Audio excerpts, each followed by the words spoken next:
Eto, may good news tayo. Blue Ribbon Panel, kompleto na. Pasok si Senator Marcoleta. Naku, lagot kayong mga buhaya. Eto na nga ang kinakatakutan nila kung bakit nakaraan ang dami nilang reklamo, dami nilang issue simula nung napalitan ang liderato sa Senado dahil isa talaga ito na maging dahilan.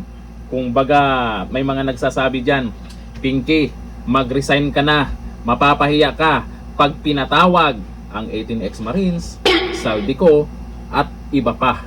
Simulan na dapat yan. O ito, ayon po dito sa balita ngayon, inihalal na ng Senado sina Senator Rodante Marcoleta. Ulitin ko, nakakabingi ito sa mga anti-Duterte ha.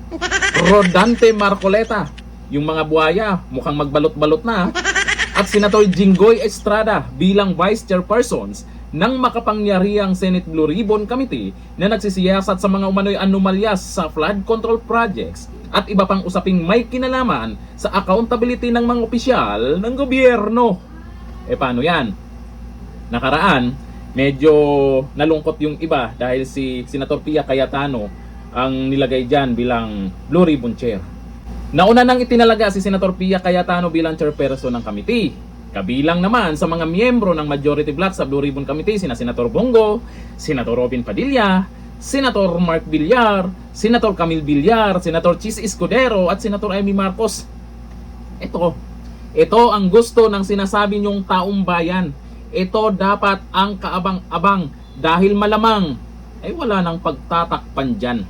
Makikilala na talaga natin kung sino talaga ang mastermind dyan. Sa karamihan, alam na kung sino. Pero ang hinihintay po natin, yung solid na ebidensya na ilalabas dyan. Lalo na itong 18 ex-Marines.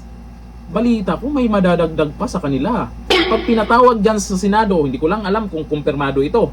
Bali-balita ito na meron pang madadagdag na magpapatunay doon sa mga sinasabi nilang maletang pera. Lagot talaga kayo.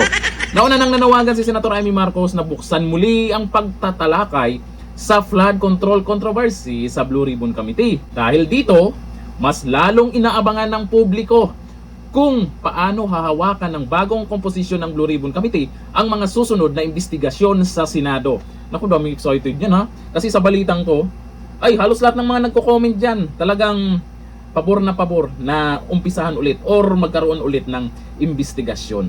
Nakakahiya kay Ping Lacson to. Lalo na pag may pinatawag kasi nung siya may hawak, hindi man lang pinatawag itong mga taong panawagan na po ng publiko yan ha. Maraming nagko-comment na ipatawag na si ganito, ipatawag na si ganon. Number 1, itong 18 ex-Marines kasi matindi yung mga inilabas nilang ebidensya, video, picture, at yung mga pangalan na nabanggit kung sino yung nadeliberan, nadamay pa nga ang ICC doon. Matindi talaga ang pag-uusapan dyan. Kaya kaabang-abang yan tungkol doon sa impeachment BP Sara. Kasi syempre, gusto ng mga anti-Duterte yung talaga ang pag-uusapan. Parang etong Blue Ribbon hearing ang mas inaabangan ng mga tao ngayon. Doon sa impeachment kay BP Sara diyan sa Senado, mukhang alam na natin kung ano yung magiging resulta. Lumabas yung mga karagdagang ebidensya diyan sa hearing na yan, tapos nabanggit yung mastermind.